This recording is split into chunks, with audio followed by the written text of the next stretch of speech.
Veeru academy के YouTube channel पर आप सभी साथियों का स्वागत है डियर। सभी को गुड मॉर्निंग, वंदे मातरम, जय हिंद। उम्मीद करता हूं कि आप लोग स्वस्थ और मस्त होंगे डियर। बात करेंगे मध्य प्रदेश में बीएड चयनित वर्सेस डीएलएड मामले पर। साथ ही बात करेंगे उत्तर प्रदेश के टीईटी जो प्रमाण पत्र है उनका वितरण का आदेश कर दिया गया है, लेकिन बीएड अभ्यर्थियों के लिए महज एक रद्दी टुकड़ा ही साबित हो रहा है। पूरी तरीके से बात करेंगे, लेकिन जितने लोग चैनल पर पहली बार जुड़ रहे हैं सब्सक्राइब करके बेल आइकन प्रेस कर लीजिए। ये आपकी स्क्रीन पर पहले न्यूज आर्टिकल लगी हुई है, आप देख सकते हैं। इसी सप्ताह मिलेगा यूपीटीईटी का अंक पत्र। 23 महीने पहले हुई थी परीक्षा, अब तक हाईकोर्ट का था स्टे। बीएड विवाद के कारण उत्तर प्रदेश शिक्षक पात्रता परीक्षा 2021 की प्राइमरी के अंक पत्र वितरण करने पर लगी रोक हाईकोर्ट से हट जाने के बाद अब अगले सप्ताह जारी होगा कहीं ना कहीं जो प्रमाण पत्र है उसकी डेट। साथ ही साथ करीबन 23 महीने बाद अंक पत्र जारी किए जाएंगे। इसके लिए उत्तर प्रदेश परीक्षा नियामक प्राधिकारी सचिव अनिल भूषण चतुर्वेदी जी ने तैयारी शुरू कर दी है।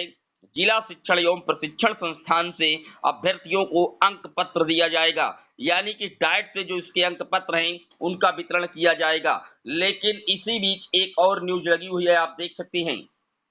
2,20,000 बीएड प्रशिक्षित प्राइमरी टीईटी अंक पत्र पाएंगे, लेकिन नौकरी नहीं।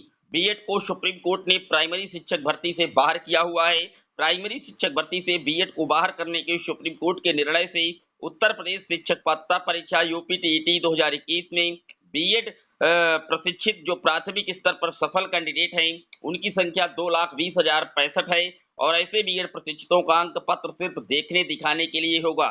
इससे वह प्राइमरी स्कूल में शिक्षकों की नौकरी नहीं पा सकेंगे। तो आप देख सकते हैं कहीं ना कहीं जो अंक पत्र हैं उनके वितरण का काम किया जा रहा है। स्टार्टिंग तुरंत होने वाली है, क्योंकि पहले मामला विचाराधीन था बीएड वर्सेस डीएलएड मामले के एलिजिबिलिटी को लेकर के, लेकिन सुप्रीम कोर्ट के द्वारा पूरी तरीके से जो क्लैरिफिकेशन है मध्य प्रदेश की जो याचिका लगाई गई थी गवर्नमेंट के द्वारा, स्टेट ऑफ गवर्नमेंट के द्वारा, वहां पर पूरी तरीके से जो क्लैरिफाई कर दिया गया है। सुप्रीम कोर्ट ने साफ तौर पर कहा है कि 11 अगस्त 2023 के बाद किसी भी फ्रेश रिक्रूटमेंट पर बीएड प्राथमिक के लिए पूरी तरीके से बाहर किया जाता है।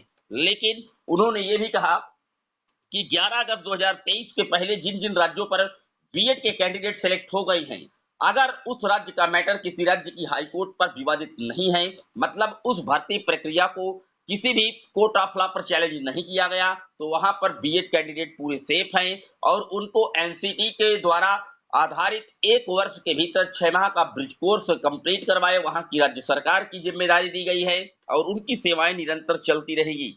लेकिन जिस किसी भी भर्ती का मामला कोर्ट ऑफ लॉ पर पेंडिंग है, जैसे मध्य प्रदेश की वर्ग 3 का मैटर है जहां पर सुनवाई आने वाली 15 अप्रैल को जबलपुर हाईकोर्ट में होने जा रही है, तो वहां का जो मैटर होगा सुप्रीम कोर्ट ने कह दिया है कि उस राज्य की हाईकोर्ट अब उस पर तय करेगी कि उसका भविष्य क्या होगा।